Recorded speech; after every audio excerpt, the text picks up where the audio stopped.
Good morning, everyone.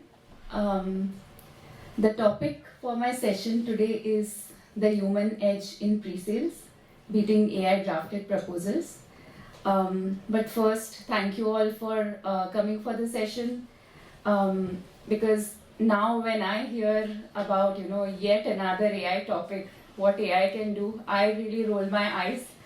So I hope you all can see the point that I'll be making, and I hope you all see that my topic is not just about AI, or it's there is more to it. But first, starting with my introduction, my name is Monisha Navlani from Accelerant Technologies. I'm a forward deployed project manager. I love gardening, reading, yoga. So as you can see, these are all the hobbies of introverts. So it takes a lot to kind of come out here and speak in front of a room full of intelligent people like yourselves. I have 12 years of experience working on digital projects. I started as a software engineer. I did QA for some time. I was a business analyst, a project manager. Then I worked on pre-sale solutions for some time. So it's been like 12 years across a gamut and a range of roles. I'm CSPO and PSPO certified. And this is my second time speaking at DrupalCon. It took me 24 hours all the way from India to reach here, and I had to bribe my toddler with at least 24 gifts to bring back to her so that she lets me go for the conference. So yeah, but coming back to my topic, and I'll just repeat a few points because some people just walked in. So when I wake up and open my phone or the news or the bunch of newsletters that I get on my email every day, it's AI this, AI that, this is one more thing that AI can do. And by the way, those articles are written by AI as well. So I don't know if the world needs yet another talk or a video or a tutorial about what AI can do and how you can use AI. But in a few minutes, we'll see that this is not about AI, or it's not just about AI. So Gartner predicts that by 2030, around 90% of all online content would be AI generated. And I'll tell you a personal story. I was on a break from work for a few weeks. I had to attend to some personal things. So when I had went for my leaves, it was everyone was just like dabbling into AI, just trying to see what it could do. And by the time I had come back, like in a few days, it was like it's AI or nothing. If you are not doing AI, you are not doing anything. It felt like it went from 0 kilometers to like 100 kilometers per hour in like probably overnight. I really felt like this guy. Like I just blinked and so much had happened. But coming back to our topic, if any of you here or those of you in this room who have worked on a proposal, you know that writing proposals is a pain. We don't say it out loud, but we know. It's like reading through 50 to 100 pages of text with minor details about the requirements and the particular specifications that we need to follow. And at any point in time, a pre-sales or a solution team, they work on multiple proposals simultaneously. So kind of working on like 5-7 proposals and trying to remember the nitty-gritties of each and every requirement. Like that just wants you to pull out your hair at some point, which is why I have so few left now. But given the challenges of the pre-sales process and how cumbersome it can get, it is only natural that one would start to use AI. And why would you not? Because it's efficient, it's quick, it's really good at churning out paragraphs of information in a few seconds. I'll start with how we use AI in the pre-sales process at Accelerant. And I'll be honest with you, when I had submitted my topic, my session a few months ago, that time this was going to be the main meat of my session, like going through the details of what exactly we do and how we are like very efficient at using AI. But as I said, right, like by the time I came back, I think everybody knew how to use Lovable, everybody knows how to use magic patterns, everybody knows how to kind of do prompting to generate what you need to. So I'll not get into a lot of details, but like probably on a high level. The first step is, or actually the step 0 is, so this is something that we've started using. Earlier we were just chatting with ChatGPT, we were giving it our RFP, and we were giving it basically, then just going back and forth through prompting and chatting to kind of just get what we wanted. But recently we've started using projects in ChatGPT. Probably some of you are already using it, but then we start a project, we upload the RFP, and what we've also started doing is that we even upload all the transcripts of our internal calls. So if there is a discussion between the sales and the the technical solution expert, Zoom typically records the call, and we download that transcript, upload it back into ChatGPT. So any discussion, any email exchanges, any topics on Slack that are discussed, everything is fed to ChatGPT, and then it kind of becomes one of the teammates who has as much context as you, at least about that particular opportunity. So this is something that we are finding really helpful. And then reading, so now I'll go through the steps typically in the pre-sales process, and on a high level how we are using AI for each. So first step is reading the RFP. It's as simple as uploading the RFP, and ChatGPT is pretty good at kind of reading it and making basic sense of the information. Then comes the questionnaire process, where you need to send out a set of questions to the prospect. Again, ChatGPT is decent at generating those basic questions. It is decent at generating conflicting information or calling out risks, which we address to our customers as questions. And we give it like our past technical solutions and our planning approach as samples and references, and it is able to give us like a first draft of proposed technical approaches and plan. And if we give it our estimation framework, it is able to give us at least like a ballpark of estimation that we can start with, and through our rate card it helps us come up with commercials. Like again, this is like a first level thing, and it's not accurate, but at least we are not starting with like a blank slate. And then we prepare prototype through Lovable and Magic Patterns and other such apps. Again, for drafting the proposal, we let it know the structure that the RFP or the client is expecting for the response, and it is able to give like a basic first draft. Sometimes the content is very generic, but it is able to give us the like at least something on which we can build upon. Then it comes to reviewing the proposal. So like I don't know about you all, but at Accelerant we face this a lot of times, that there was never any time available to review the proposal. So if the deadline is to submit it at midnight, at 11:50 we would be just making last minute changes to the proposal and just seeing if everything is in order. There was never any time to like really review the whole thing and see if it's making sense or if it's adding up. So now we are using ChatGPT to review the proposal, give us a set of recommendations on what needs to be changed. And by the way, it makes me wonder, like, if ChatGPT knew all of this from before, why did it kind of not incorporate that in the first draft? But yeah, one wonders. Then the final round is the deck for the presentation, and again, like we give it our template, it is able to give us like a very basic deck. So AI in this process has been that tireless team member who doesn't get Monday morning blues, who doesn't have to take sick days, and it is just there, like ready, and tell me what to do, and I'll just get it done.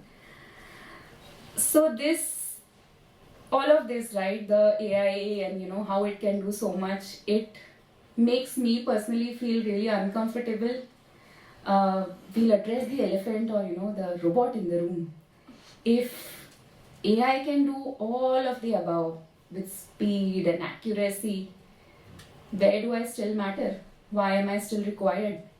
For someone who has built their career. Like all of us, when we were starting, there was no AI, and our edge, or why we were required by these companies, or why we were paid by these companies, is because we could do things that now AI can just quickly do. I don't know how you all feel about it, but I was starting to feel like very uncomfortable. But I'll just say that to start with, AI bot is not a human being. People can tell when what they are reading is AI generated, and everybody is just drowning in AI generated content and noise. I remember a colleague of mine, he's a business analyst, and he told me one thing. So his job is to prepare documentation, and that's what he's good at, right? So what he told me is that, hey, Monisha, do you know what I do? He said that I intentionally make a few mistakes in my write-ups, so people think it's written by me and they don't pass it off as AI generated. So yeah, it's like there is noise fatigue, and people have just learned to kind of tune out this AI generated content because everybody is inundated by it. Like, it's just everywhere.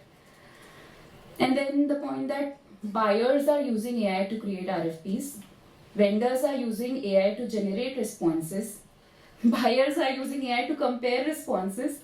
No, what's the point of simply going through the motions? Let's just, the machines figure it out who is going to do what and just leave them to that, right? But the point still remains that people buy from people. People don't want to buy from machines. In the end, they want someone who they can hold accountable for promises.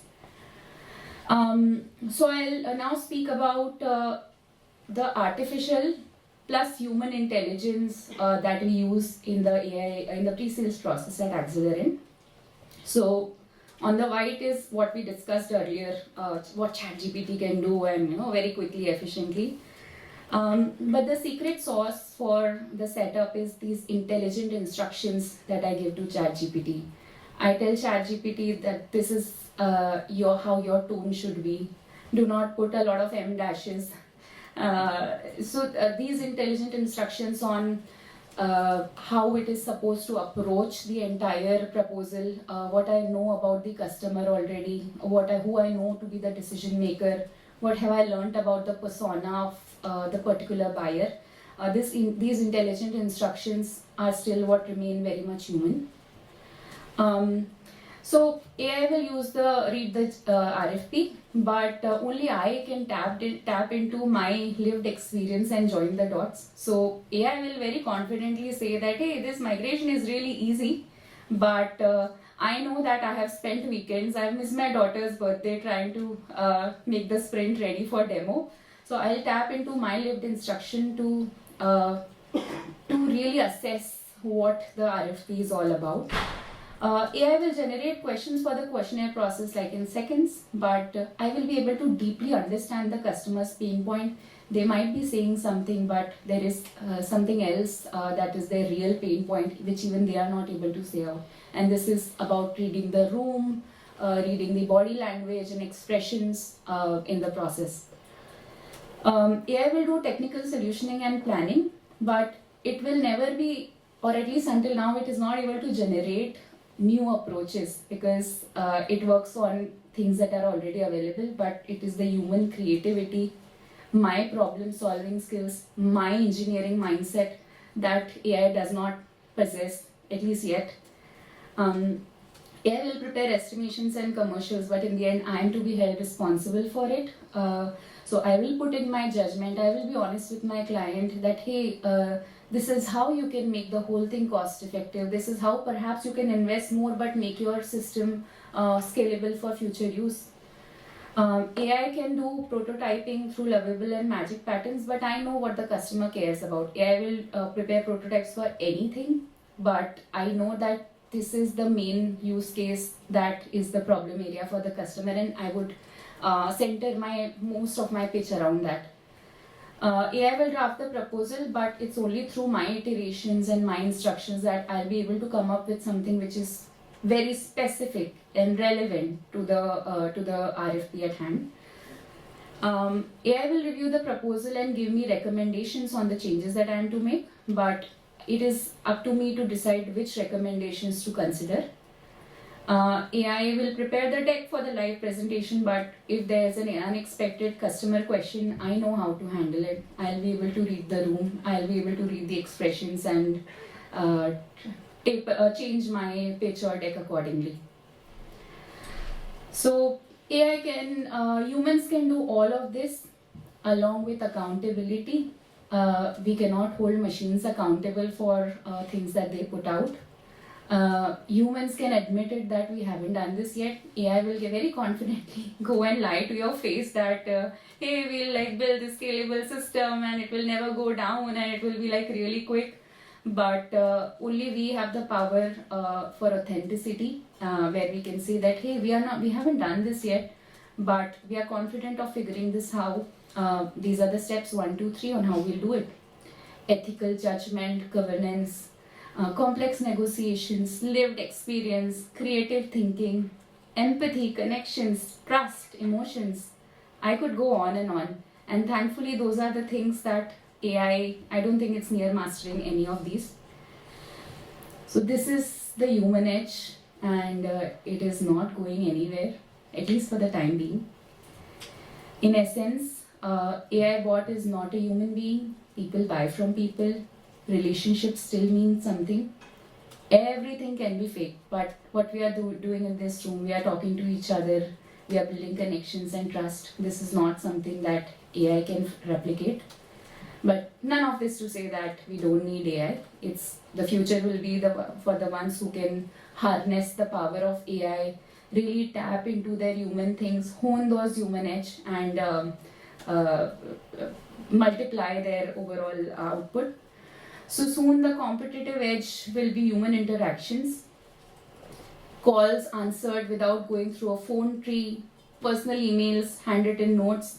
What was once fundamental is about to become revolutionary. The human stuff, lead with it. That's the edge. Thank you.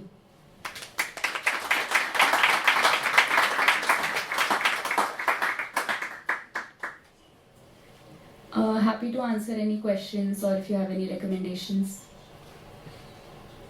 Sure. Maybe can you tell a little bit more about how you do the chat?